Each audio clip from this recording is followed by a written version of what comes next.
Hello, folks. Hi there. So, it's another episode of Würfel Cast, episode 45.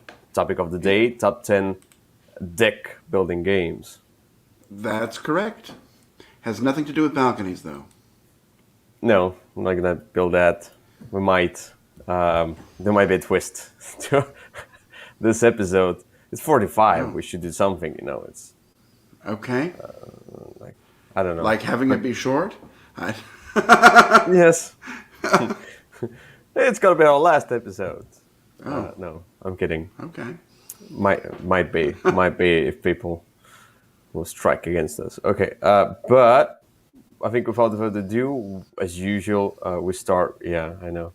As usual, we start with our recent plays, and for that, we'll do some magical screen sharing there. I love magical Oops, screen sharing. that's good. That's good. So, Kyle, why don't you start? Tell me about your game, what you've played so far.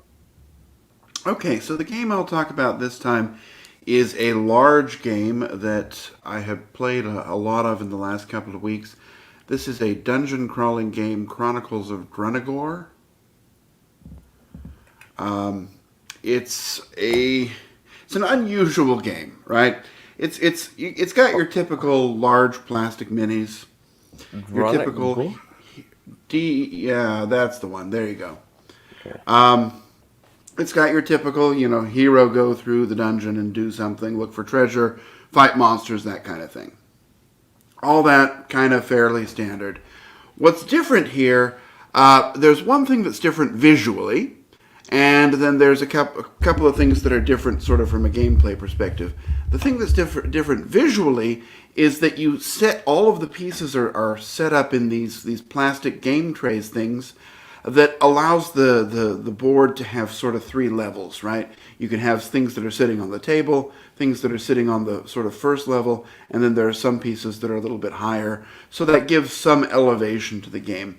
It's not a major issue, but if you jump down too far, you can take some damage. And there are some effects that cause advantages or disadvantages if you're at a different elevation. That's also, you'll see in that picture in between the different rooms, there's this cardboard door. And that door, actually, you set it up. You set up one room, and then when you get to the door, you'll open this little card. It's a folded piece of cardboard, and on the inside, it tells you what you find in the next door, so that you've got sort of a little bit of a surprise. There's also a QR code that you could scan, and if you've played that dungeon before, you can scan it, and it'll give you a different setup that you can try. Other than that, it's fairly standard in terms of what it looks like. The other real difference, though, is that your character, the way that it activates is you've got all these abilities, and there you can see a character sheet, and you see all those different color things on the character sheet are abilities, and as you can use two of them each turn. You've got a number of different colored cubes, and so if you have a red cube, you can use a red ability, and then it sits there until you reset it. When you reset it, you have to take a curse cube, which sits there and blocks a space, and there are ways to get rid of it. But that's sort of this system is you've got two actions and a whole bunch of different choices, and then you're trying to spend them in the right way, in the right combination. Combat is just very deterministic, right? It's I do this damage. There are some abilities where you'll roll a die and then you can increase or decrease it based on bonuses. But when the monsters attack you, they always hit, and so it's up to you to figure out, either to be in a position yourself in such a way that they can't reach you, or have some way to counter, and that's going to come through developing your character. The other interesting thing is that you'll upgrade and all the characters become very, very different. They're different to start with, but you can pick different paths to go down and different types of upgrades to give yourself, different, compensate for different weaknesses or specialize in different areas. It was a very interesting experience. I have not played through the full campaign yet. There were something like 20 scenarios, but I played through quite a few of them. I'm really enjoying it.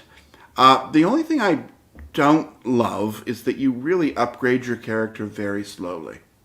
It's Mm. like at the end of each chapter, you get one upgrade. And so it just, by the time you get to the point where you have all of the fun and interesting things that you can do, well, then the campaign's probably close to over.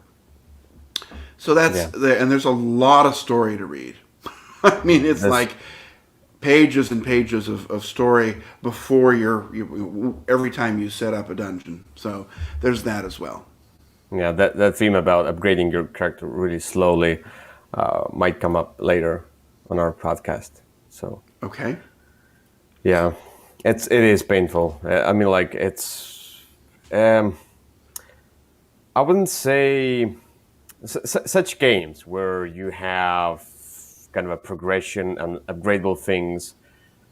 I usually want them to be a ton faster, for example, than video games. Like if we compare some, like for example, most of these board game designers they tend to do, or they probably most likely that's my prediction. They want to do a game that represents a dungeon crawler as a video game, kind of, kind of give you that feel of 3D dimension and upgrades and etc. and like RPG like style and so on.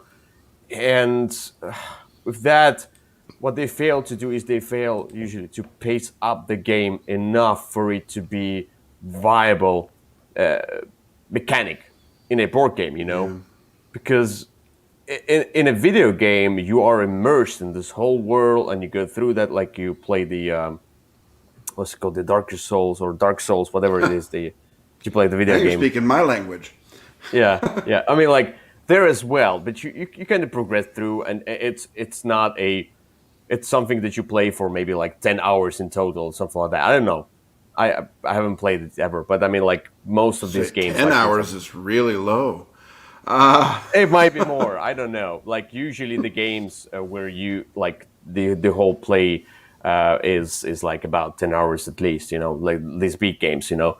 But this one in these games can be campaigns or not.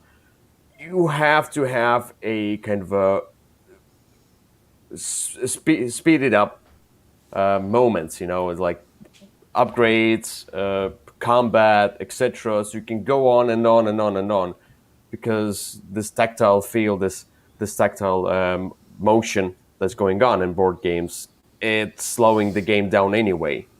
All the things that you do on your own, it's slowing down the game anyway. If you understood what I mean, that's the problem I usually have with big games. They don't yeah. know how to keep up the pace. Yeah, this one, I mean, if this were going to be the game that you played, right? You had maybe two people that were just going to, because it scales really well. The way that the difficulty scales is really quite well done. But if you were going to have the same group and just play this through and play it one scenario a night and upgrade yourself and really get into it, I could see this being a really fun experience.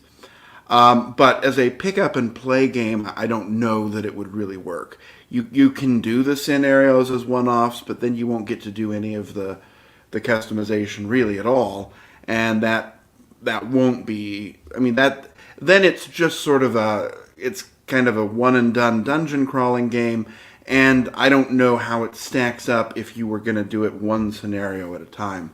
I don't know that it's better than Descent or something else that's Alter Quest, something else that's out there Yeah. that's sort of meant for one and done adventures. Yeah, kind of. That's where I feel board games should not go into. Like they should not try to be video games. They should try to be something their own. And we're not talking about legacy games, etc., where or the campaign is going through. But even in legacy games, you can just play that one scenario and then go to the next scenario in a month or something like that. You will not lose on anything particular, in a Yeah. kind of a immersive state. Okay. Anyway, Anyway, I enjoyed the game. I don't know that it's one that I would tell anybody to run out and buy because it's large and expensive and takes up more table space than I think anybody has. But it certainly is an interesting game, and I have been enjoying it. all right. So my pick for recent play is something I played a while ago, not very recent play, but still the one that I didn't talk about because I talked about the other game, and I want to talk about this one as well now. It's Terraforming Mars, the Ares Oh, expedition. Ares Expedition. Okay. Yeah, yeah, that's the one. So as you might know, I did own Terraforming Mars. I played Terraforming Mars. It was a nice experience. I liked that. But the biggest problem I have, like not the biggest problem. One of the big problems was the components, the whole overall graphical layout that I just didn't like at all. It just couldn't get it to the table because it didn't look great beside a few other games that I had. It was like difficult to get on the table. And the other thing, it was slow. It had to take that moments, but it was mostly like build your own kind of a tableau. But it's a huge game and you want to interact with the others, but the way you interact with the others is the central board, which is not really interaction there, not much. And you just play those take that cards, which are nonsense. Just it wanted to be an interactive game and solitaire game at the same time, and I felt like it failed to do that both those both things together in a nice way. And like when I found out that Terraforming Mars Ares Expedition is coming out to Kickstarter, I was like, okay. So I saw it there. I was like, okay, should I get it? Because how much is it of a Terraforming Mars, or what is it? What is it? Is it just a card version of Terraforming Mars? But I mean, like Terraforming Mars is a card game, sort of. I mean, that's that's the thing. But then I looked at it, I was like, oh, it has this mechanism of race for the galaxy, roll for the galaxy. Like you have those phases. You have to figure out what anybody else has played down, so you can kind of manipulate all those different phases, etc. And that was like, okay, no, I'm into it. And so I backed it, and I got the version. I got the playmats as well, which is totally. It's not really Totally necessary. unnecessary. Yeah, that's what I wanted to say. But I wanted to, take it softly. It's not really necessary, but I mean, like, because the playmats are not as big as you could, eventually build up your tableau to be. Those We, playmats are a waste, right? It just says, hey, you could put some cards here. Uh, yeah, yeah. But I mean, one good thing about playmats, they have this kind of a textile like feel where the cards don't slide too much. They kind of keep the yeah. cards in play there on the table. So with Terraforming Mars, so what it is basically, it is a Terraforming Mars slash Race for the Galaxy. I haven't played Race for the Galaxy. I've played Roll for the Galaxy, but basically the same. You have a bunch of cards in your hand, and these are like the different phases, the roles that you play. And if you play a certain let's say phase down, yeah, it will be activated during that round. If anybody else plays something else, that other phase will be activated that round. So, but it will be activated for everyone around the table. That's the cool thing. You don't activate that phase for yourself only. But if you activated that phase this round, you get the bonus from that as well. And bonuses are cool. So you are like a leader kind of a thing going on there. And you are terraforming Mars, building those ocean tiles, increasing the oxygen, the temperature, etc., getting the resources, the heats, the greenery, whatever the money and whatever else there are, all those different resources. And remember titanium, etc. So you can get discounts and cards. But basically, there are a ton of different cards of different, let's say, aspects. Like there are some green cards, the red cards, the blue cards. Some of them are ongoing abilities. Some of them increase your production of different resources. Some of them give you points based on whatever it says there, like you are evolving the microbes, etc. Some of them are one-time events. So it's all just a card game with a ton of cards, a huge deck of cards. You play it, yeah, you play it down. So you're trying to create the best tableau, but you're getting points from terraforming Mars itself. So the biggest point value comes from the Mars itself. You get it from the cards as well, but cards are just to build yourself up so you can terraform Mars even better and better and better. And part of that is basically one thing. Uh, I don't think this game scales well. I don't think that. The box itself says, I don't know what it says, like maybe 90 minutes for a game, 60 to 90. I think that was that. I mean, it will take at least 2 hours. I'm sure of that. Eh, I'm sure of that. Even if I'm good at this game and other players are good at this game, it will take at least 2 hours. I'm sure of that. We played the two-player. Now, the problem with the two-player game, and I feel like why I would not really want to play it two players. First of all, not many of the phases will occur. One or two phases at most. If we both choose the same phase, only one phase occur. It's not that interesting. Second is that with two players, the terraforming of Mars is really slow. You are building up your tableau, and both of us were building up tableau to be like that's the most fun in the game, to build up your tableau of cards. And with two players, we tried to, but at some point we didn't get. There's a huge deck of cards. We didn't get the right cards, or at some point not enough money. Whatever. We tried to terraform Mars faster, but it was like it was really slow. It was. I mean, like I would rather play it maybe with four players and see how it goes about the terraforming itself. It might be more chaos, but at least it would be not so long. I don't know, but yeah, overall, this is the same. This is Terraforming Mars, better artwork, and Race for the Galaxy blended into it. I like that, but two players is not a good way to play it, in my opinion. I'm not sure I agree with that. Actually, I think it's I've enjoyed it as a two-player game. It just like regular terraforming Mars, it kind of has a snowball effect.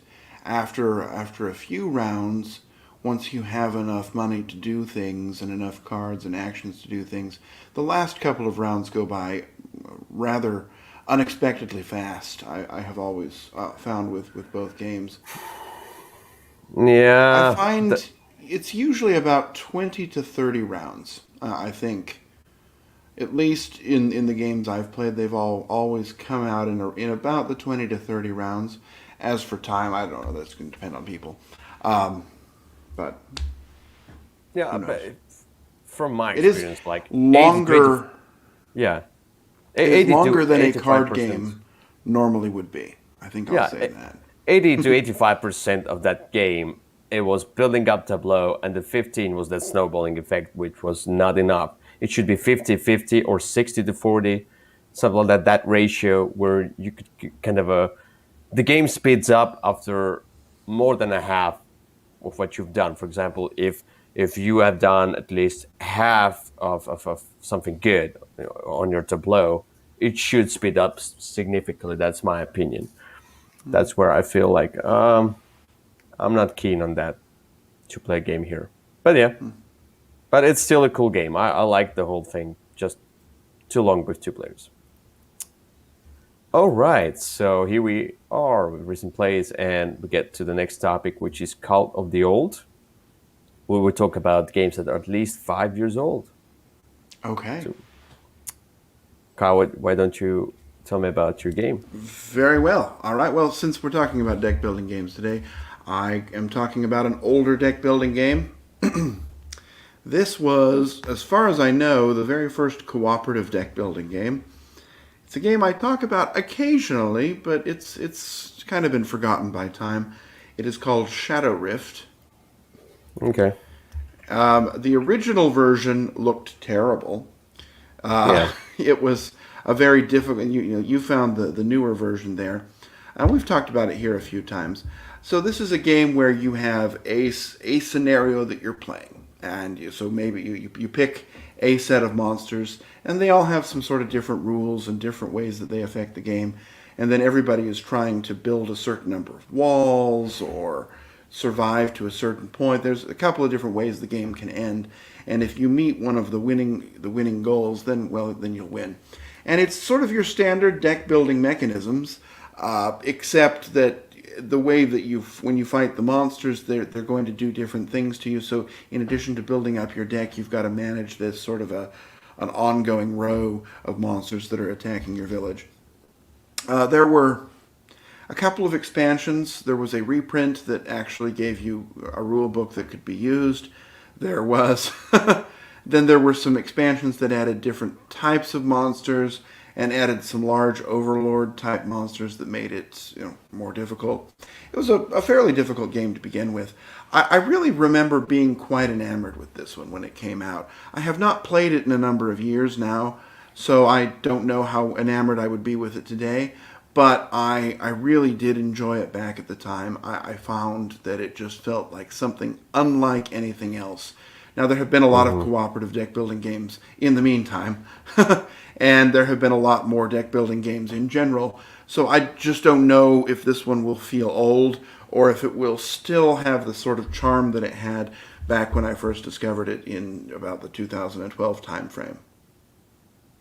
Yeah, I owned it at some point. I don't remember which version exactly, but I remember trying to go through the rule book. The rule book wasn't so good, and I just couldn't get it on the table because I don't know. I remember the It rules was of the rule probably the book being first version bad. then. Yeah, the problem with the first version is it didn't have any pictures in it. And so it was very difficult to figure out how to even set up the game. It was just then the second version was better, and it was I believe the third version that actually gave a real workable rule book. If it had that picture, that's the second edition artwork. Yeah, but maybe I even had a second edition, but still the rule book was bad. That's what I Yeah, remember. Or maybe it the was the first. I first don't know. sec, well, Yeah, and the box size was very different. The first one was in a tiny little box, yeah. but To be honest, I anyway. don't remember. But I remember I just couldn't get it on the table, and I was like, okay, I don't care. All right. So my pick for Cult of the Old is a game where as I said, I do like simultaneous action selection, where you pick a card, put it down, everybody reveals it, and then you're like, aha, of that moment, you know. And one of those games is Histrio. Hmm. Histrio is a game from Bruno Catala and Christian Martinez, and this is, to be honest, this is a really cool game because in this game you are basically trying to grab the cards and grab the most cards and the better cards and score the most points, but it depends on the mood of the king. It can change. The king can be happy or sad or whatever, or angry. I don't remember exactly. But the coolest part is choosing where you go on these different locations. And some of these locations have more cards than other locations. You're like, okay, I'm really keen on going to that second location, has the cards that I really need. And if somebody else thinks that and you both go there, nobody will get anything, you know? And you want to go there alone. That's what you want to do. And that's really, really cool. That's what I like a lot. And yeah, overly a colorful game, an easy game to get into, kind of like a set collection, really light hero with that simultaneous action selection, few cards that have kind of abilities in them as well. The overall production I did really like as well. The whole scenery of that, you know, you are on that stage and this wheel, whatever the backstage, the back wall of the stage rotates, and in theory you can just clear off the stage by rotating that, and then the pieces will, slide behind the stage and fall off, because the king now is angry. He if you change the mood, now he's like, I'm not into drama, or like, sorry, I'm not into comedy. I want drama, whatever, drama. So yeah, that's the game to look at. I mean, like that's something really cool, rather family friendly, kinda. You don't sound very convinced. I wouldn't say it's like but Ticket Ride as well. If you block somebody's path, it's not as family friendly. Then that's the same Okay. here. No. If you block something out, so it can be frustrating, but who cares? It's colorful, it's playful, it's cool. Okay. Yeah, it's not one I've played. I don't know why. I just kind of looked at it and it didn't look all that. I decided to pass on that one. Maybe I'll try it someday. We should definitely. All right, so this is Call of the Old. Let's get to the next topic, which is funky components. We'll talk about components which are chunky, funky, and whatever else. Maybe transparent, Indeed.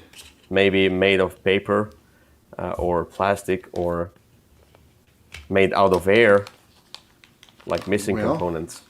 oh, that's a sad kind. All right. Shall I start? Yes. I brought a prop today.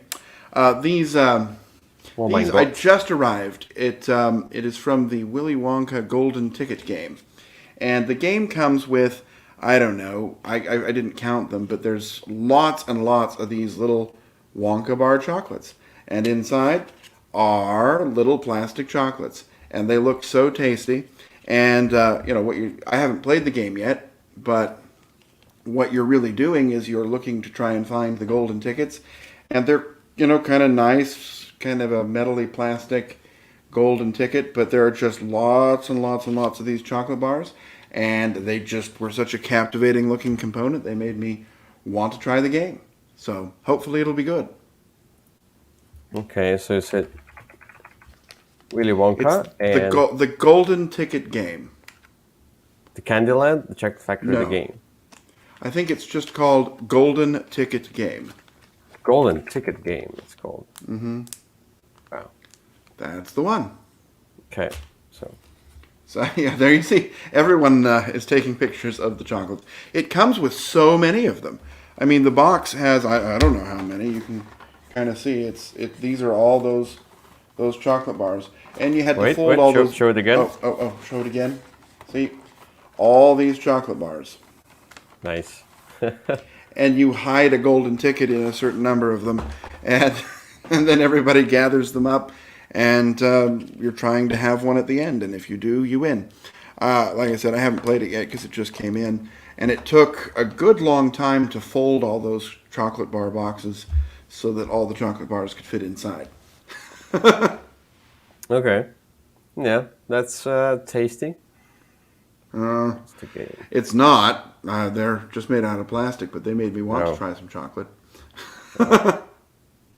Sorry, but this meeple looks terrible.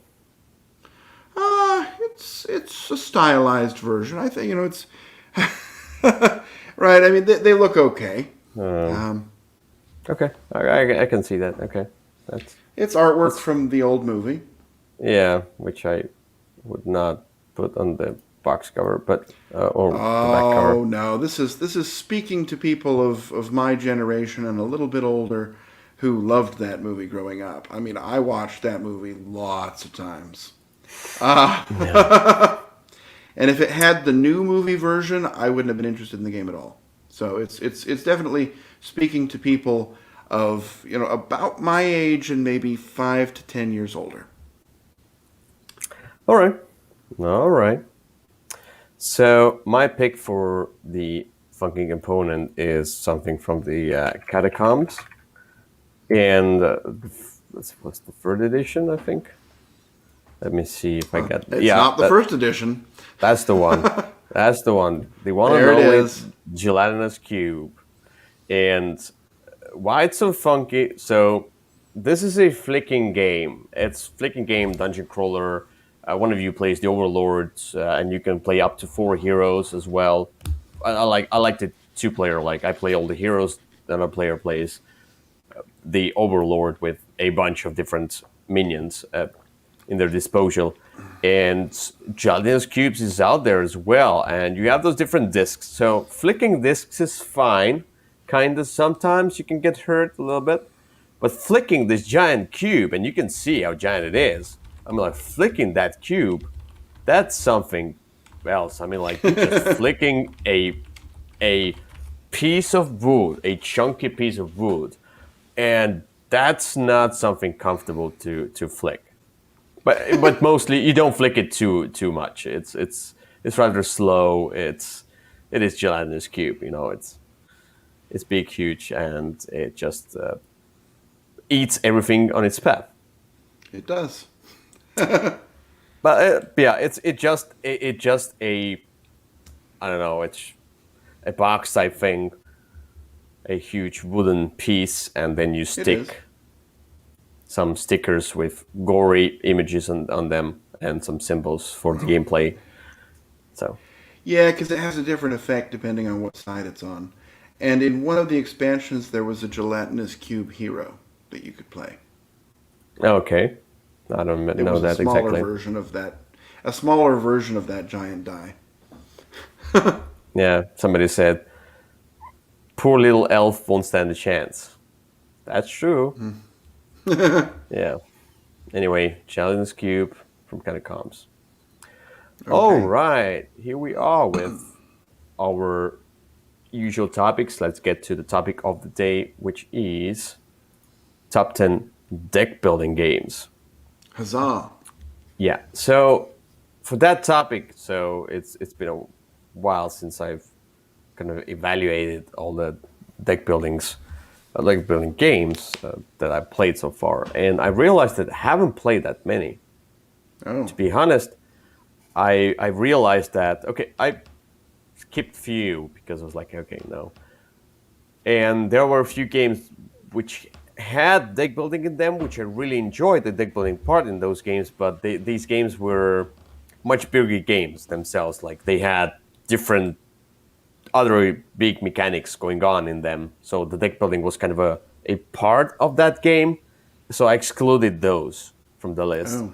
because I don't know what you did, but for me, I was like, okay, so there's a game that has deck building and a bunch of the other mechanics as well, and they are all on the same level. So if deck building is like a higher level thing going on, there is if deck building is the essential part, you know, that's the part that you concentrate on, then that's fine. If the other parts are on the same level with the deck building, then it's not really a deck building game, but the game that uses deck building mechanism as part of the game. That's one Mm. thing. And the other thing I excluded, I tried at least, or I think I did that. I excluded all the other building games, dot dot Sure. dot building games like back building games, dice building games. I excluded those. I at least I tried to keep it pure card deck building games. Okay. Though you could. We didn't have any rules before that, so True, we did not. So the second rule that you had just given to yourself, I definitely abided by. I excluded any of the other sort of pool building type of games. I did, however, pick. I went through and made a list of all the deck building games I could think of that I had played, and I kind of went through and pulled out a lot of the ones that were just sort of a this is just deck building and nothing else, and kept the ones where I mean all of these have deck building as a core driving mechanism, but many of them also feature other things, and these are more of the transformative type of deck building games, which are the ones that I tend to like more. yeah, I can see that. Yeah, yeah. But I mean, like some games have deck building as not a core, but like a supportive mechanism.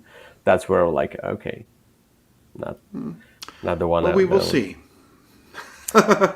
All right, all right. Let's see if Hey, we Pozdrav get. Miran. Oh, what did you say? We had a comment from Oh, hi Serbia. from Serbia. That was one of her games. All right, and I'm getting back into deck building to be honest, and I would like to try even more deck building games. Oh, I So have. I had a lot of trouble narrowing it down to 10 because there were a lot of games that I like that. let's see, because I skipped that period of deck building. Like at some point, I was like, I don't want to play any deck building games. I just had that kind of a period. So I don't know why. So that's where I skipped a ton of deck building games. Anyway, let's get to number 10.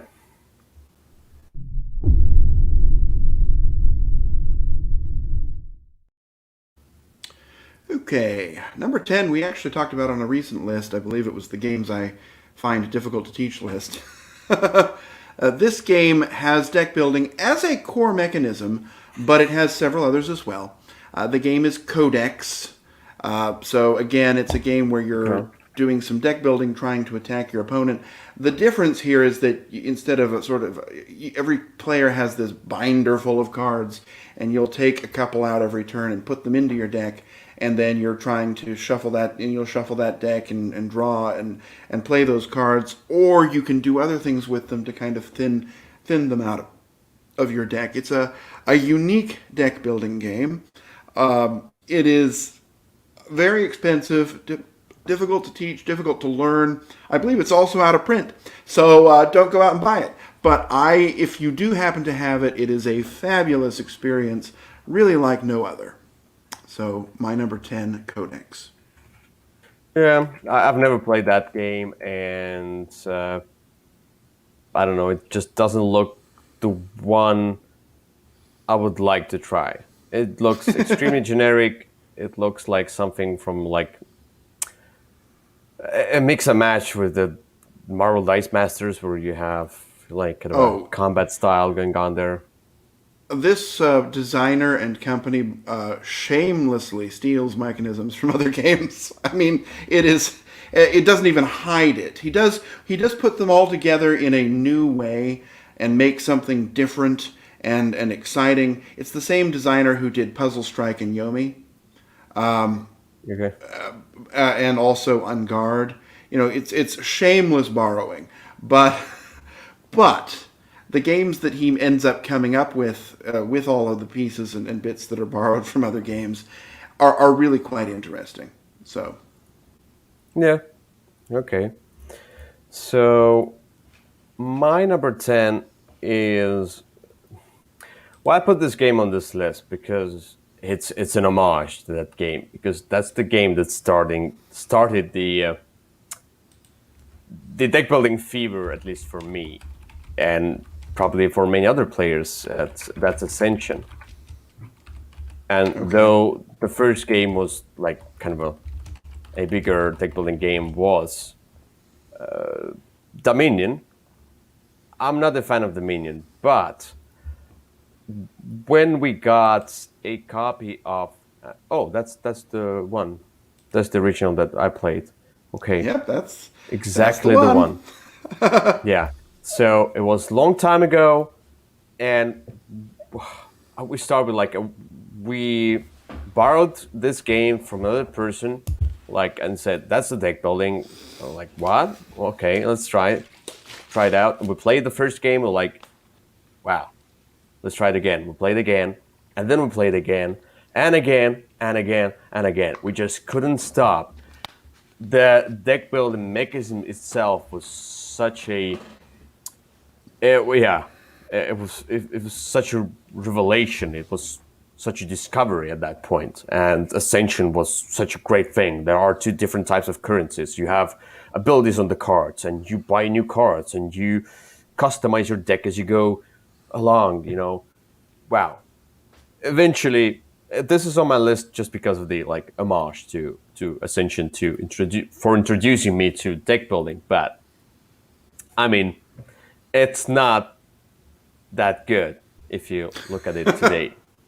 Maybe it is. I mean, like talking about the older version. Right. I don't know about the new Ascension stuff nowadays, but Well, it's I've basic. heard good things, right? I've heard good things about the new Ascension.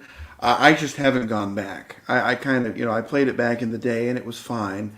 It was, I believe, it was a new kind of deck building, right? If you looked at sort of the evolution, there was Dominion and then Thunderstone, which kind of was, it was the first one that introduced, I guess, a second currency.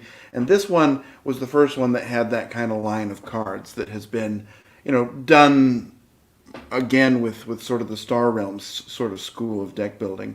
But so it was a new thing on the market back then. I just don't know how well it would hold up today. Again, like I said, I've heard lots of good things. It has lots of expansions. I mean, there's a crazy number of expansions for this game. It is It definitely still is. alive and well. I mean, like let's look at that. There are some We promo have to be cards as careful well. because some of them are just promo cards, but I think there's at least 10 big box expansions for this game. Yeah, but I mean, like even if we go through, it's like 8 different lists that have Yeah, many lots of them are promo promos. cards, but Some of them are smaller packs, theme yeah. packs as well. So there's a ton. Anyway, But yeah, regardless, there's an insane number of expansions for this game. It is very much still alive. cool. Unlike some of the games on my list. Yeah. All right, let's get to number 9.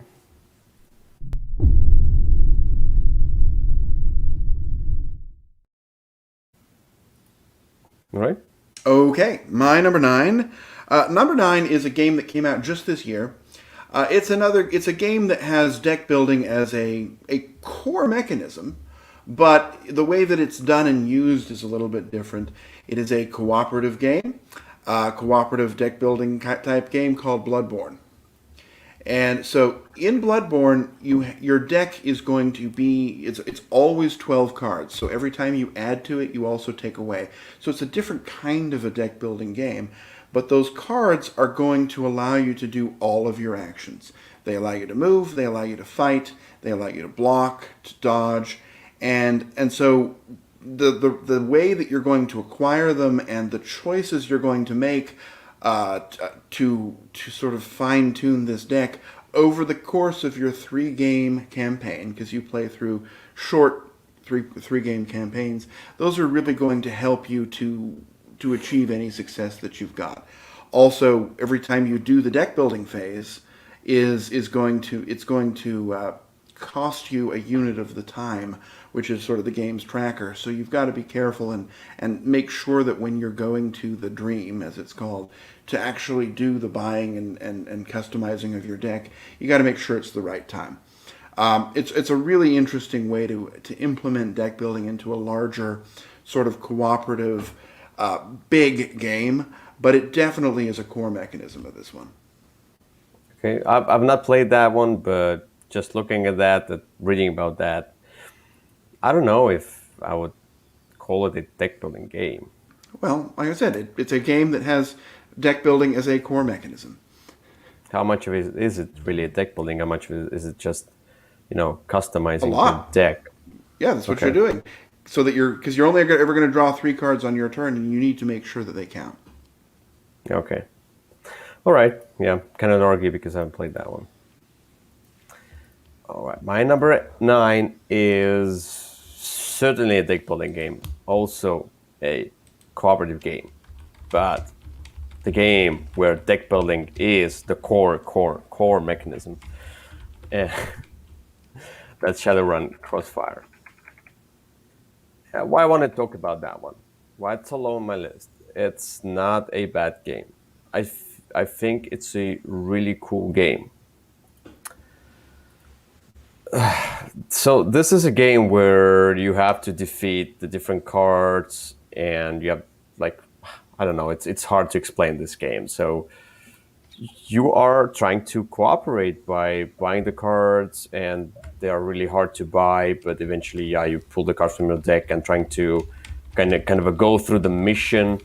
And then, if you go through the mission successfully, you get some points, and you can collect those points eventually to buy upgrades to your kind of a player, to your player mat, whatever. Basically, getting the stickers. Now, I talked early in this episode. There will be the one where I want to mention the pace of upgrading. This game has a really cool gameplay, but the upgrading system is just abysmal. It's I've for heard that. me kind of non-existent because you have to play the game a ton to upgrade a little. But the whole point of that would be like interesting for many gamers, is that you could just, I play through like few games, lose or win, I get to progress.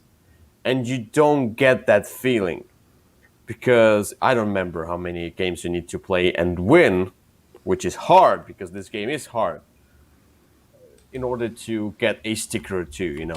And there are a ton of stickers, and you want to get to those whatever huge levels of those stickers. And wow, you have to probably play this game 200 times in order to get to those final That's a stickers. lot. So, I mean, like, yeah, okay, that's fine. But many of the gamers nowadays, they would never play one particular game. I'm like, no, playing the game 200 times at least, or even 100 times, that's a ton for a bigger game, not a, let's say, not a Red 7 type game where you just, play it for 5 minutes and you play another one. It's not that. It's not Happy Salmon. With such games, playing that game 100 times is a lifetime achievement kind of a thing, nowadays, with people having so many games and not returning to earlier games. So that's the biggest problem it has. But still, such a cool kind of a theme, such a cool gameplay.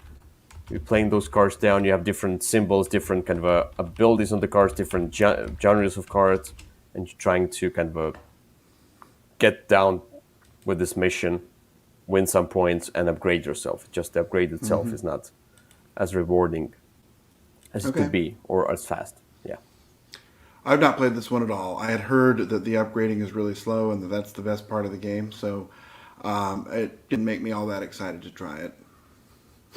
Yeah. Let's get to number 8. Okay.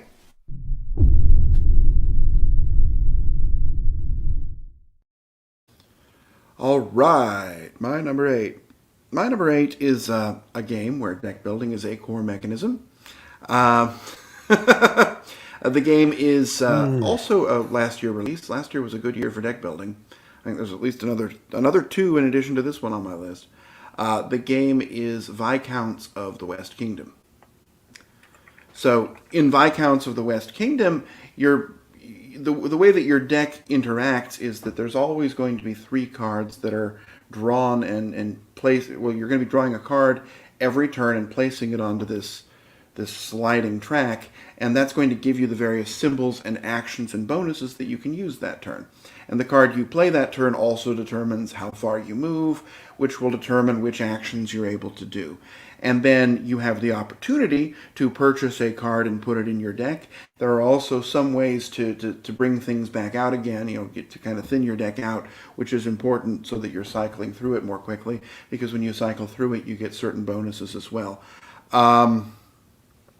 So it's definitely, I mean, there's a lot more going on than just the deck building. You're building buildings, you're trying to get points in a variety of ways, you're moving these 2 clashing tokens on virtue and vice. But what's driving it all is going to be this sort of making sure that your deck is customized to the kind of game you want to play and the way that you're trying to focus. Because just like a lot of these games, you really won't have time to do everything very well. And so you've got to make sure that you turn this very general deck into something that's very specific for what you want to do. I I haven't played that one as well, so officially I cannot disagree with you, but unofficially I disagree. This is not a deck building game. Deck building No, it game is is a deck something building else. game. It's a game where you're building a deck Let's agree to disagree. and using it to Yeah, do things. yeah, true. But then I would put some. Okay, no, no. All right. Let's get to my number 8, which is a deck building game, a pure deck building game where there is deck building and one side mechanism, which is really well implemented into this deck building, but everything evolves around deck building. Not that there are a ton of other things around it. Flip City. Flip Okay. City is a deck building game. You cannot say anything else about this one. It's not a hero game. It's not a control game. It's a deck building game. Anyway, Flip City is a game where you have double-sided cards, and they are like a basic side and a more advanced side, just basically different buildings. And you are pulling out the cards from your deck one by one. It has this kind of a push-your-luck mechanism attached to that deck building. You're pulling out the cards one by one, not trying to bust, but eventually to get enough, maybe like say money, in order to buy new cards into your deck. And you can also upgrade cards already in your discard pile, so you can flip them and they will become better versions of themselves, etc.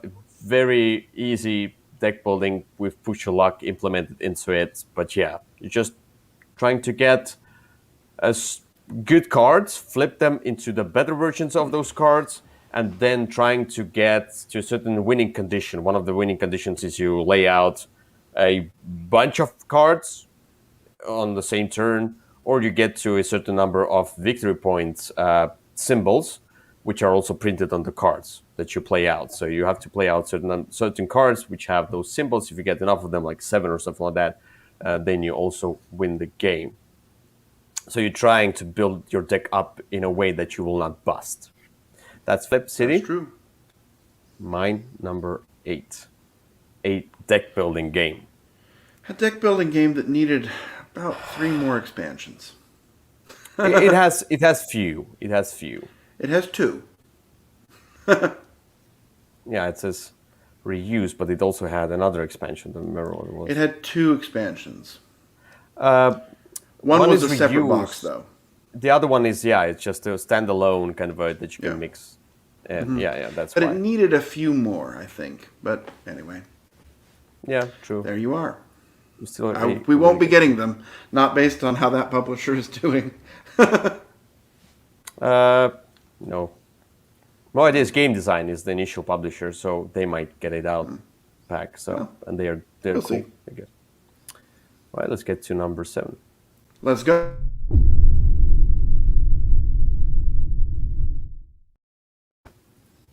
All right. My number 7 is another deck building game from just last year. Another one of these weird combination games where deck building is very good. The game is Dune Imperium. And in Dune Imperium, you are working on building your deck, and your deck building is going to be enabling you to take... So the way that you're using the deck building is to be able to place your workers in different areas, and also to be able to have the right symbols so that when you pass, you're able to do well in the combat, or so that you get the different special actions that you're looking for. It's the deck building is very slow, just because there aren't that many rounds in the game, and so you have to be really careful at the cards that you're taking and make sure that the ones that you're going to be taking are the ones that are going to enable you to do what you want. Now, unfortunately, the game really needed that component upgrade that was promised.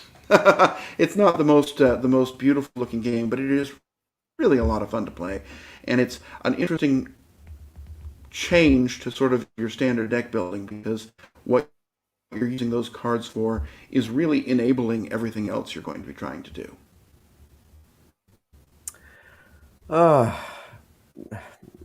Yet again, I haven't played this one particularly, but there's another game which this one is compared to, and I feel like there might be more deck building in this game, Dune Imperium, than in the other game. But I wouldn't call it a deck building game. I would say it's a hybrid game. It's a Euro game, but it's not a deck building game. Of it which has deck building as a mechanism. Is a large mechanism. Mm-hmm. I wouldn't call it large, but I don't know about this one in particular. I've looked at some videos, so I haven't played myself to feel it out. But as much as I have seen, it's not. Look, it might be a bigger mechanism here, but it's not bigger than all the other mechanisms in that game. The worker placement is same essential. So is it a It worker is. placement game then? It's But also a is it a worker worker placement placement game. game or is it a deck building game? It's both. Well, It can be all things to all people. It's like the Apostle Paul.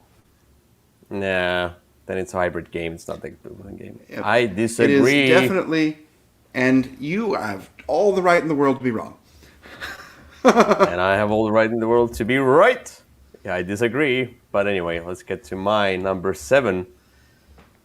I balance you out, to be honest, because I do have like pure, like basically You pure deck have building games. the various deck building only games, and I have, I think, all games that have deck building as a major mechanism. Nah, I major. think we both had a different approach to this list, but that's Yeah. fine. If I if I would put City of Iron on the list, would you? I Absolutely, did would have not. totally agreed with it. I considered Wow. it. Wow. City of Iron is not a deck building game at all. It's like not a deck building game. It has just a tiny mechanism of deck building Hey, that's good enough. implemented into It's it. in. No, no, no, no. Anyway, yeah, I had to set the rules before we did that. My number 7, Paperback. Paperback is a deck building game.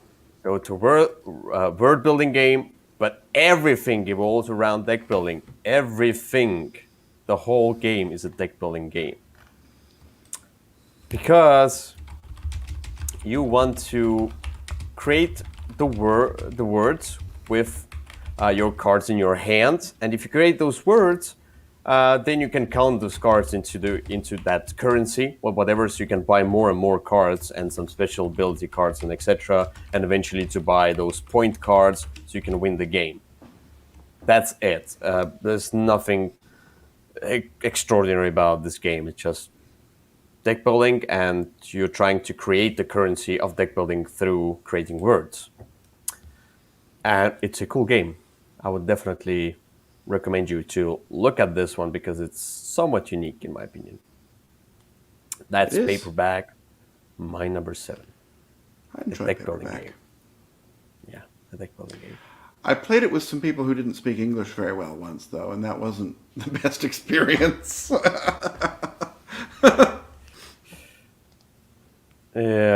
Yeah.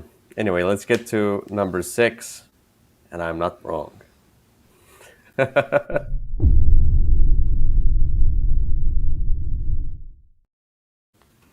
Number 6, you might be wrong about. Let's see what it is. My number 6 is a deck building game. It is a deck building war game, and the game is Undaunted.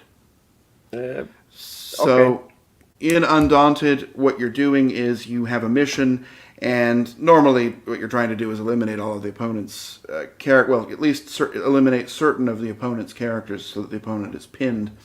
And and what you're going to do with that is every piece on the board is represented by a deck, a card in your deck, and so the cards that you draw are going to indicate which of those various pieces you can activate that turn.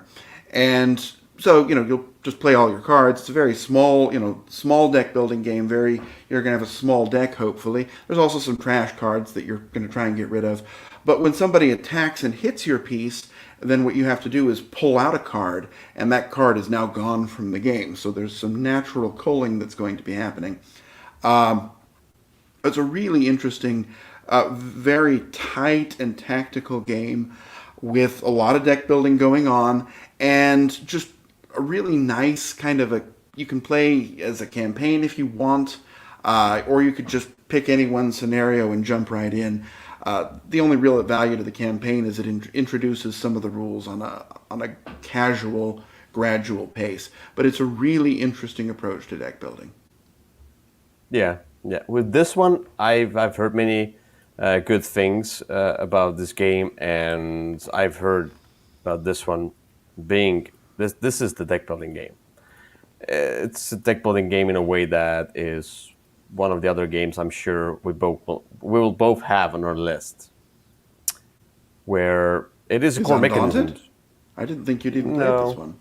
I have not played this one, but I heard many good things about this one, so I want to Okay. try that one out. And say everybody says that it's a deck building game, so I will agree with the crowd. Wait, I forgot. Is it number 6? Yeah, It it's Kyle's is. number 6. I forgot to put that in this one. Oh, It's my number number 6. 6, Undaunted. All right, let's get to my number 6. My number 6 is another game, which is a deck building game, a pure deck building game. Yet again, a deck building set collection game. But set collection is typically like deck building. No, I'm kidding. It's Dale of Merchants. And Dale of Merchants is the one that I was introduced to. We did a Blender episode on that one, as we did on paperback as well. And I feel like Dale of Merchants is a rather interesting approach to deck building. First of all, that you have different animal folk and different decks of them, and they play a little bit differently. And you can mix and match a certain amount of those different decks, and each game becomes a tiny bit different as well. So in this one, you're trying to do the set collection, trying to get a certain amount of cards in front of you. You like play them out, basically, like sell them or something like that. I don't remember the whole theme around that one. You are a merchant. But yeah, I really like the deck building aspect in this. I really like how each game might be different based on what decks you mix and match together with each other. So Dale of Merchants is certainly the one that you should look at. It's beautiful, it's well produced, it's not as hard. You can do a more take that type of game, and you can make it a less take that type of a game based on the decks that you mix and match. And if you get all the other versions of that, the Dale Merchants 2 and 3, you have a ton to play with. Yeah. I will say, so you say you can kind of customize it. You can do so if you have more of the sets. There aren't really very many in one box, but if you get all four, because there are four, there's one, two, three, and then two Oh, the plus. 4 is also okay. Well, the fourth was the big box edition, but it also, I believe, had some decks in it. So Okay. it's the most necessary of them because those boxes that the base sets come in are tiny, and there's no way to organize anything. It's an interesting deck building kind of a race game almost, because Yeah. that's how you'll win. So Yeah. Set collection, a race to a certain amount of piles through that. Yeah. But it's basically just a deck building game. Yeah. All right. So let's get to number 5. Is it? Yeah. It is. yep.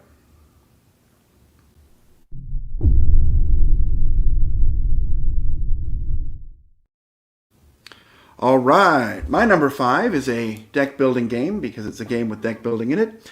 And that game is the other great deck building game from last year, and that is Lost Ruins Varnak. And so in Lost Ruins Varnak, you doing your deck building as you're trying to. It's an interesting way to do it because your deck's going to be relatively small. I've gone away. Oh, there I am. And that deck building is going to enable you to get the sort of different resources that you're going to need to go through and do the various actions you want. Sometimes you'll be using the cards for travel symbols. Sometimes you'll be using them just to get resources. Sometimes you'll be using them for their actions. But the deck building aspect is a way that you're going to manage your ability to do the other things that you're wanting to do in the game. Now, I put it higher than Dune Imperium. I could go either way. This one is definitely lighter and easier to learn and teach, and usually a little bit faster. So that's why it's higher on the list today. But on any other day, I could have swapped their positions easily. Yeah. This is the one where I strongly disagree. I do love this game a ton, but I would not consider it a deck building game, but a game that has deck building in it. First of all, because games that cards that you acquire, some of them you can play right away, and you tuck them underneath your deck, not put them into discard piles. You're not shuffled. Okay, that's fine. That's a different approach to that. but it's extremely slow. The big part of the game is worker placement as well. You have your two workers that you put down, you get different resources, then you can manipulate the track on the side, the science track or the exploration track, get the assistants, we get not the idols where you can get the special bonuses. There's so much going on There beside is, this card game that including deck building. including deck building. That's where I say that it's not a deck building game because it is a Euro game. I'll call the Euro a hybrid game. Let's say it's very thematic, and deck building is a part of that. I'm not arguing with that, but that it's a deck building game. It's totally not. If people will watching this video will think about it as a deck building game like Ascension or Dominion or anything like that, it's totally not. It's a game that involves many different mechanisms and things Yep. going on there, so they will not find a deck building game in there. So Well, just to be there's a sure, deck building game in there. It's just in a very your slow approach to the way. list is deck building only, and mine is games with deck building. Transformative. Mine list. were also games with deck building. It just, as I said, if deck building overweighs everything else, then it's on the list. If it doesn't, then it's not a deck building game. But anyway, Except it is. But what's your number 5? my number 5 is a deck building slash basically role selection game. But the whole point is a deck building, because you're buying more and more of those kind of roles into that. And that's Eminent Domain. And Eminent Domain is, I would say, arguably, yeah, that's, it is basically a deck building game, but it's the most kind of twisted, in my opinion, on my list of those different deck buildings that I put on this list. This is not as pure because it has this kind of a role selection in it, because you choose the cards from your hand and you do that kind of a role, but you build yourself a deck of those different role cards that you want to have as many as you want on your turn, as many as you can on your turn at the same time, and then you get to those planets and different resources and etc. and special cards, which are like action cards that you can also get into your deck and then play them down. There's a ton of different expansions as well. You can mix and match, make the game even more variable and difficult, etc. So where at first those different spaceships and resources they're all the same, though they are different sizes and colors. We're like, okay. At first when we got the base games, like different shapes and colors and etc., I'm like, okay. But they do not really. What's the difference? And then eventually the expansions added those rules to them so they can be different.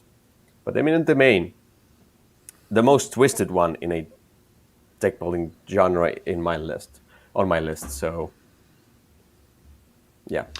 Yeah, I don't know that this game has aged very well. I went back to it recently and was rather underwhelmed. It definitely needed some expansions right off, but I don't know. There's some weird pacing issues in this game. I'm not sure that I'm a fan of this one anymore. Yeah, I can see that. But I would definitely, if I would have a chance, I would definitely get it back into my collection. But only, I was like looking at that, getting back into my collection. And I'm like, okay, but I want it with certain expansions. And if I cannot get all these expansions, then I will not get it into my collection. The base game is not enough. It's just, yeah, it doesn't age well. But with the expansions, it's a good game. Definitely. All Also, right. it's not a game about the government taking away your house, despite its name. Let's get to number 4.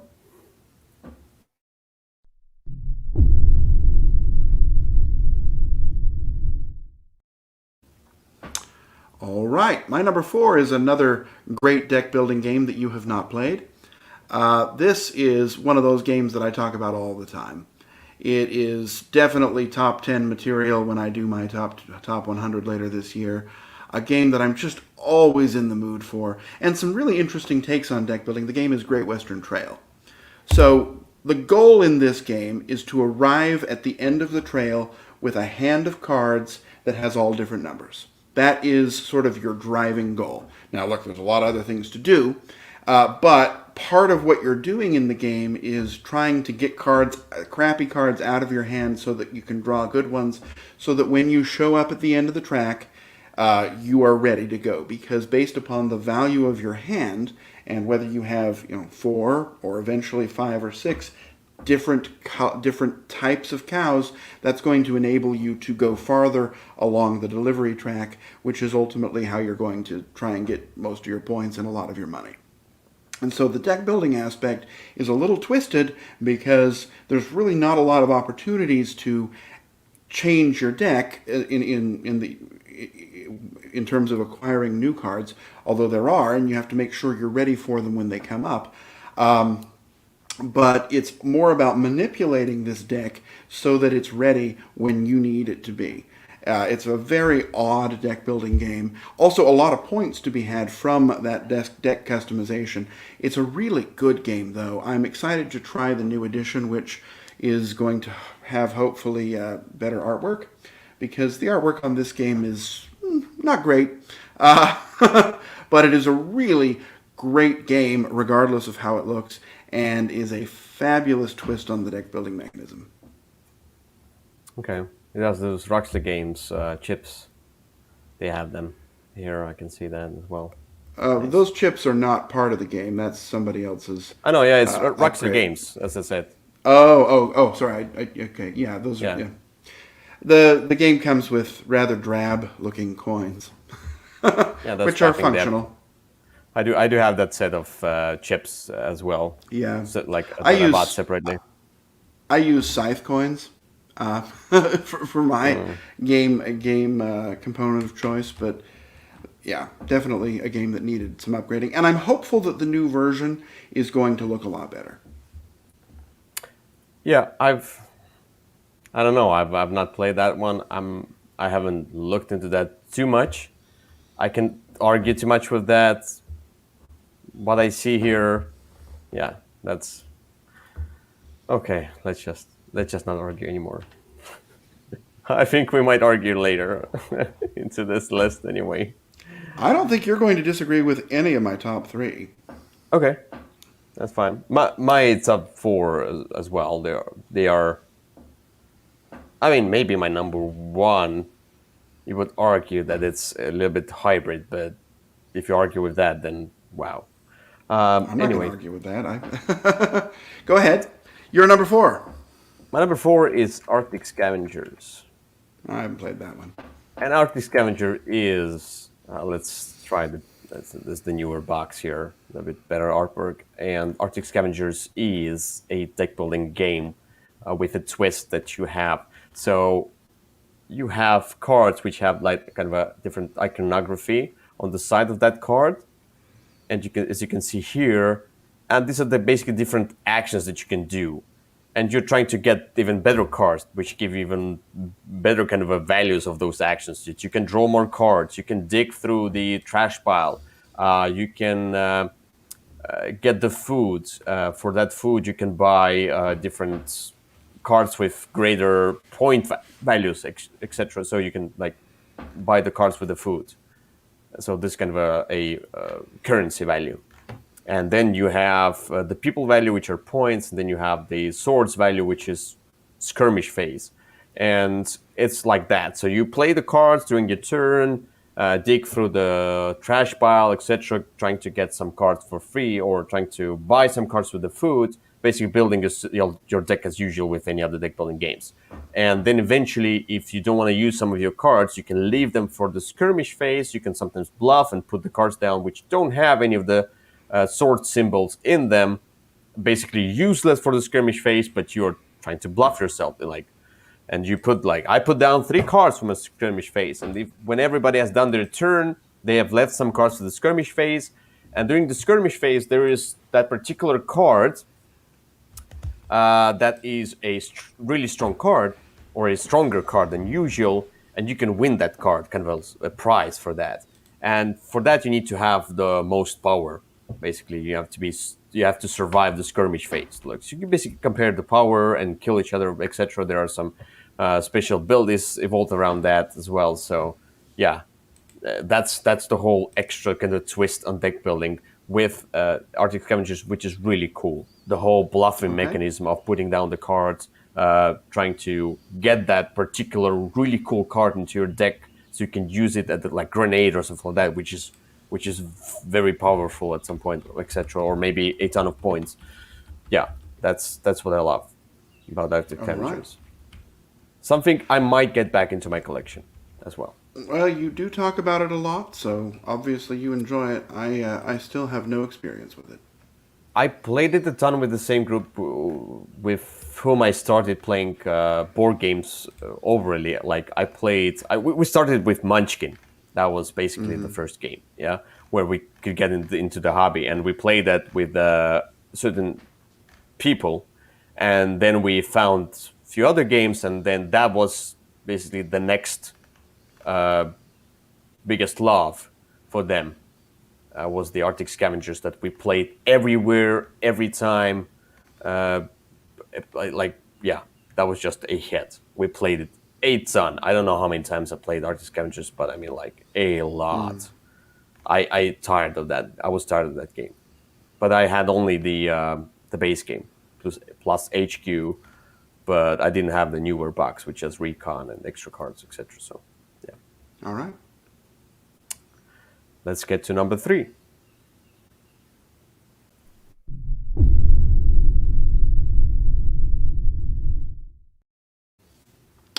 Okay, my number 3 is a cooperative deck building game.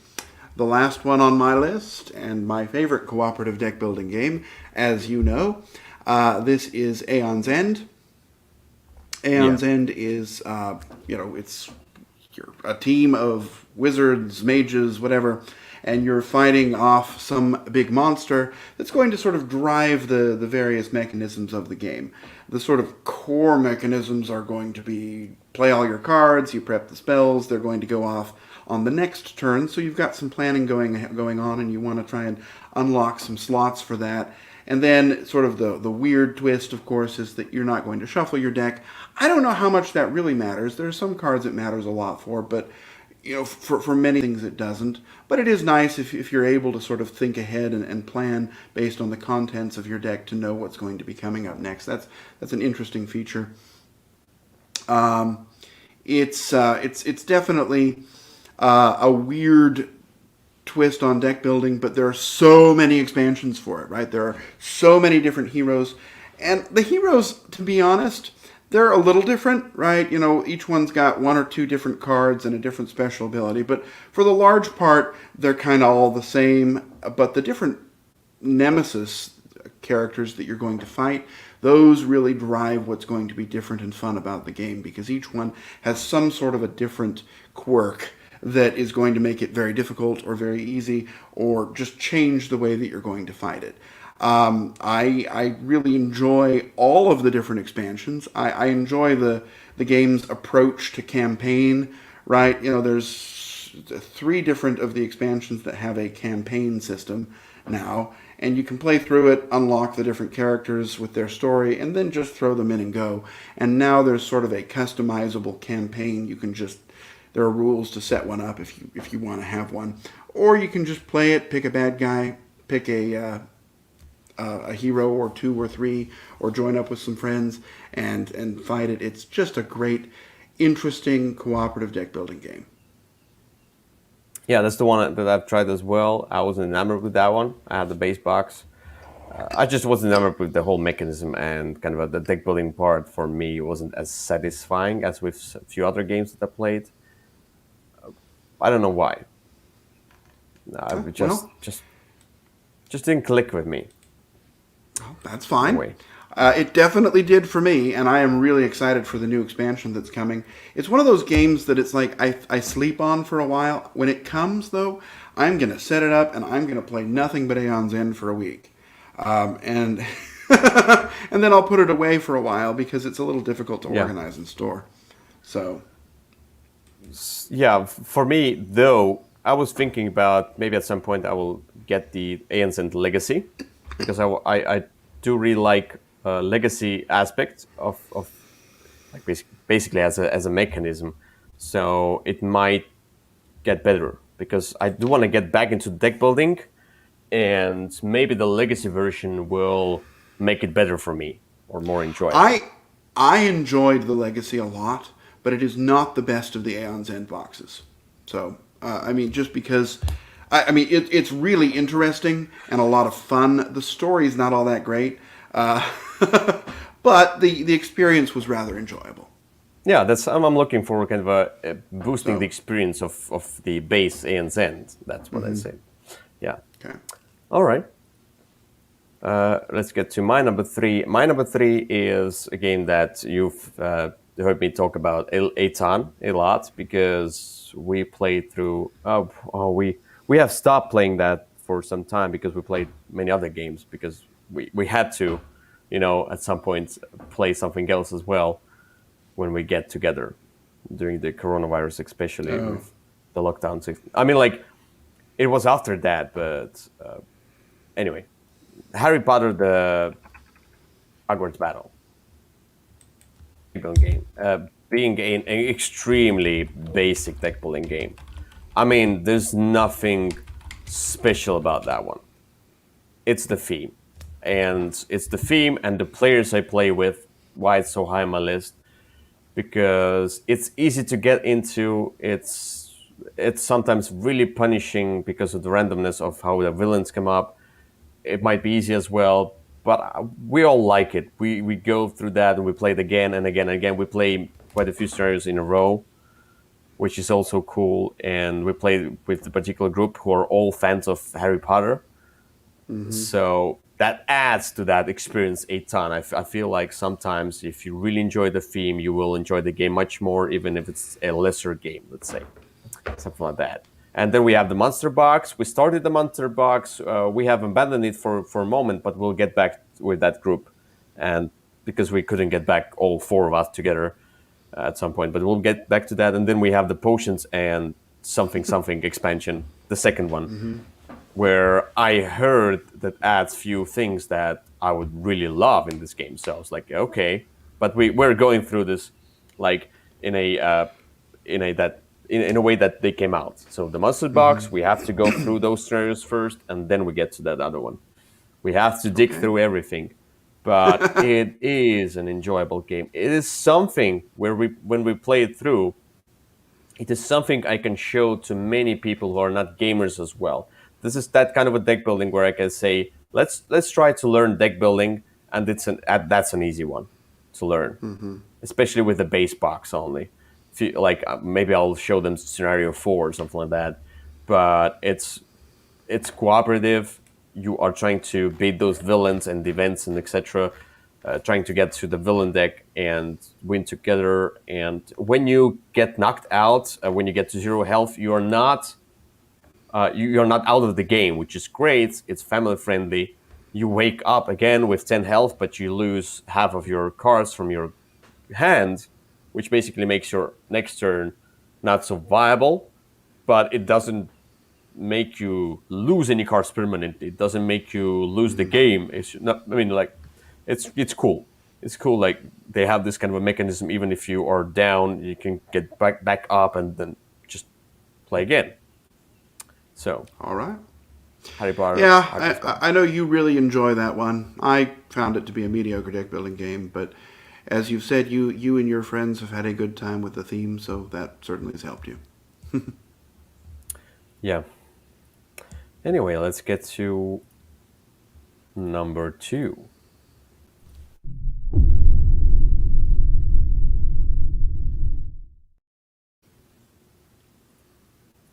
All Okay. right. My number two is the newest game on this list.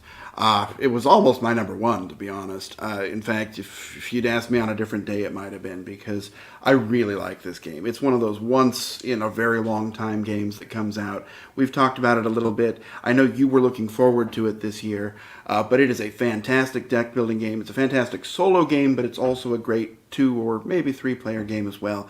The game is Imperium. Uh, Go Classics, Go Legends, it's the same game. It is just a really interesting deck building game. The deck building is quirky, right? It's sort of, there's the whole buying of cards thing that you can do, but there's also sort of some inherent deck building that's going to go on as you, every time you cycle through your deck, you're going to be adding one of your own special cards to it. Sometimes that special card is a bad one that you're going to want to actually get rid of. There's also some interesting ways of culling the deck in that you're going to be, there's some cards you can, it's called garrisoning, so when you play a certain card, you can tuck another card under it, and that keeps it out of your deck for a while, because having a thin deck is going to help you to get through to some of your better cards a little bit more quickly. But sometimes there's something you just really want and you don't want to get rid of it. And so there's a lot of interesting choices that are going on. The game, those resources look a lot better than the ones that come with the game. I might have to invest in those. The game component quality is kind of mediocre, but it's just the game itself is really good. It has that, the artwork is kind of quirky. You'll either love it or not. It depends on whether you like that guy's artwork. I believe he's from Macedonia, right?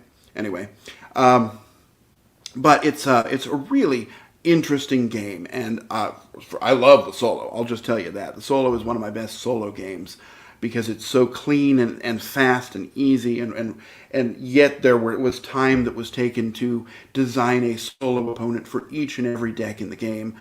Of I believe 16 total when you have both boxes, but also as a two-player game, it's really fast and, well, not fast, but it's quick. It feels quick. Your turns aren't long, and each of those different civilizations has its own sort of bent to it.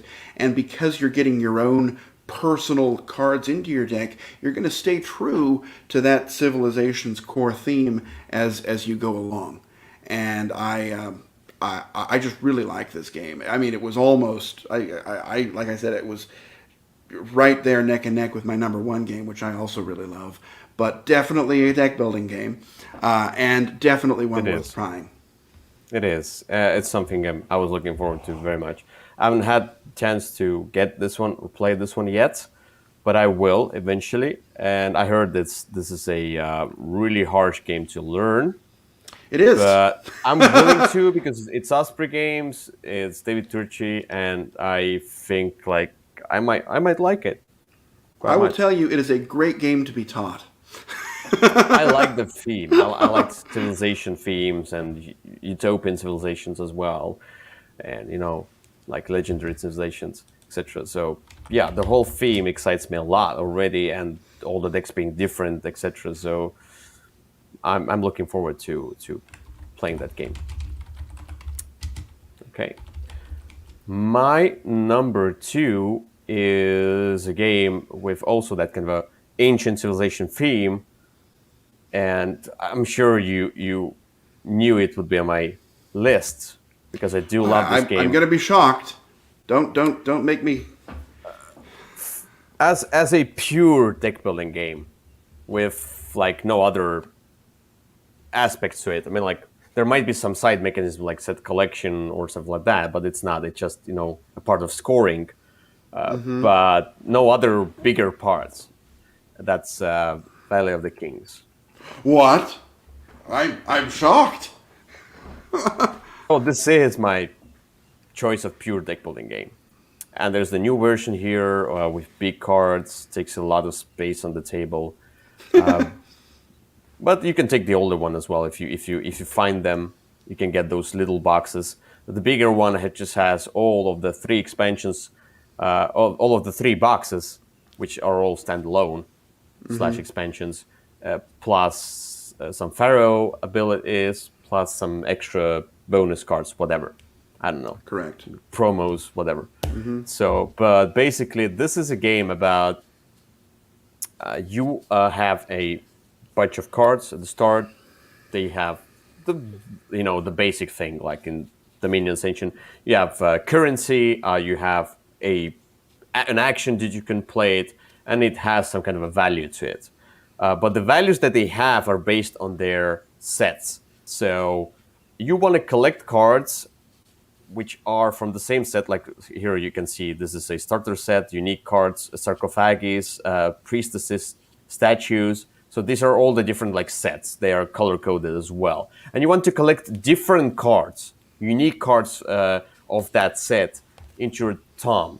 And the tomb is this is kind of a you are entombing the cards in there during the game, and you have this particular action entombing the cards. And when you entomb the cards into that side pile, you will be able to score them at the end of the game, but they are out of the game for you. So during the game, you're putting the cards out there, thinning your deck, thinning your abilities basically, but at some point you have to decide to do that, even with cooler cards, because if I put the fifth card into that over there, and that's a fifth card of that orange color, then I get 25 points instead of 20, already plus 5 points, etc. There are some unique cards as well, which give you just a certain amount of points, and other cards which give you 1 point.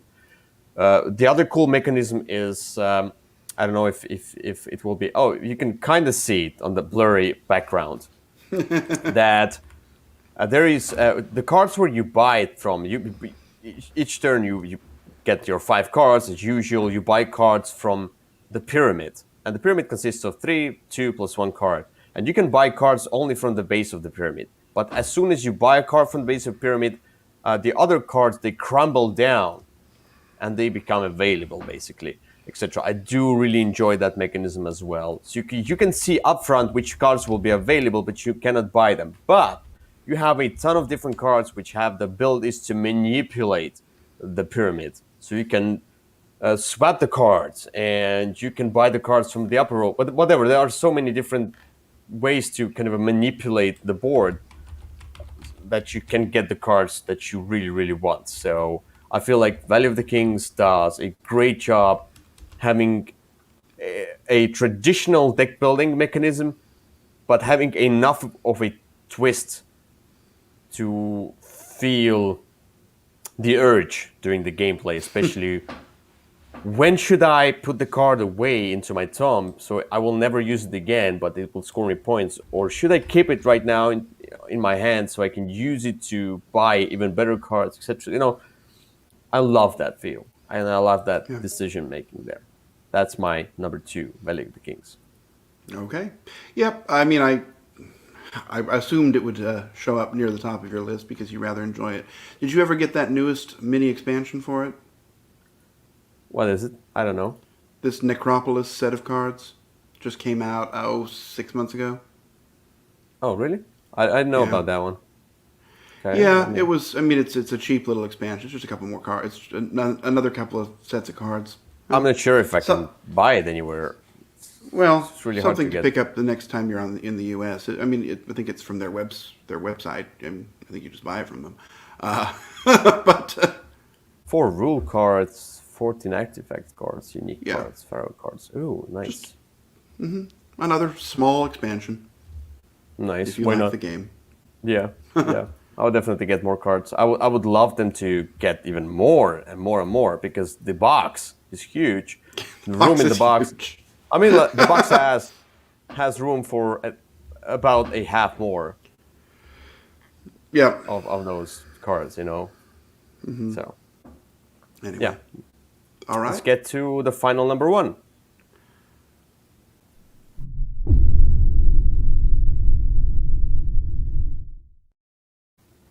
All right. Well, my favorite deck building game won't come as a surprise to you, definitely. Is a game in which deck building is a great mechanism and a core part of the game. That game is a dungeon exploration game called Clank. And in Clank, you are putting your deck together. You're going to use your cards either for their money value to purchase more cards, or for their movement value to move through the dungeon, or through their attack value to fight off monsters and purchase cards in a different way.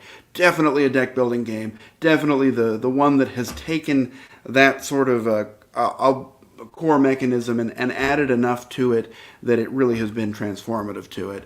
I figured it would be your number 1 as well, which I can also see that it is. So there you go. Clank. Yeah. So Clank as a base game, it's fine. I like that, but what elevated the game for me, and probably because not only because of the legacy mechanisms, and I'm talking about Clank Legacy basically. Yeah, I just love it. It's a great box. Not only about the legacy mechanisms that you get to change things as you go, but Clank Legacy, though there are many expansions that introduce many cool mechanics I haven't played, Clank Legacy introduces those mechanics in a great pace and has this kind of extra things going on compared to base game. So I would recommend to try Clank Legacy from the start. If you think about Clank, just get the Clank Legacy, get through that, and then you can get the base Clank with all the expansions. But as I understood, you could also mix and match expansions from the Clank with Clank Legacy if you really want to. Yeah, there are rules for that. And then the question we have is Clank versus Clank in Space. Look, they're all the same game, right? It's the same game. It's maybe a slight different rule or a slight different twist. I prefer base Clank to the other two just because it has the different. It has more expansions to it, so there's more room to play with. I loved Clank Legacy. I had a fantastic time with it. I would never mix them though. I would just play Clank Legacy or just play Clank. And Clank in Space isn't really compatible. But it's the same thing. It's just there's a different order or a different way of going about doing things. But it's really the same core mechanism. Whichever one you go, they're all going to Clank be system, let's say. It's great. Yeah. And what I wanted to say is that with the legacy version, I mean, eventually the legacy version is a kind of a one-time use. But on the other hand, you can keep playing your ready board that you have at the end of the campaign. Right. The board that you have a bunch of cards. You can, if you really want to, you can add all the cards that are not still in the deck. Like through your choices throughout the legacy, you might not see some of the cards. But you can add all of them as well if you really want to. But I like my kind of I would love to have this kind of approach of that's the game that I've built throughout the 10 games. That's the one that I'm going to use. But yeah, as I heard, you can mix and match the expansions. I want to get the expansions that are compatible with Clank Legacy officially, which are the C team pack and the Adventures team pack. So basically, these are both great because they add the asymmetry to the starting decks. So I think it's C heroes? Team and Upper Management. I think Adventure Pack is for regular Clank, but it's the same basic concept. Yeah. Upper Management, sorry. C Team and Upper Management, yeah.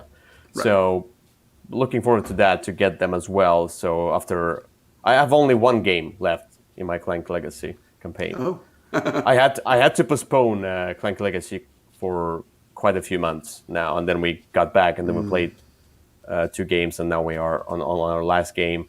And after that, I'm sure I'm going to play my complete version. And it has 2 sides as well, so I'm going to play my complete version of Clank Legacy. And I need to get those expansions, those small ones, which add the different characters, the heroes, with asymmetry. So, yeah. Yep, and nice, I guess mediocre, okay quality minis that are fun as well. So... Yeah, I don't know. I think it's any of the 3 that you choose to play through. The only thing to think about is if you go with Clank Legacy, you really are committed, right? You got to kind of play it through to its completion to get the full experience. If you're looking for pick up and play, then Clank or Clank in Space is going to be a better one for that. But I've enjoyed all 3 a lot. I would just recommend, if you have that time, I would recommend starting with Clank Legacy. If you have that time to invest. It's the same with Betrayal and Betrayal Legacy. I would recommend Betrayal Legacy or Betrayal because it's all the same rules, and it gets you through the rules more smoothly. I mean, that's the thing. All right, so this is it for our topic of the day. This is it for today's show. We're going to be back at some point with another episode. I'll be back when the week is usually. New. Wait. And I'll have more ideas for you.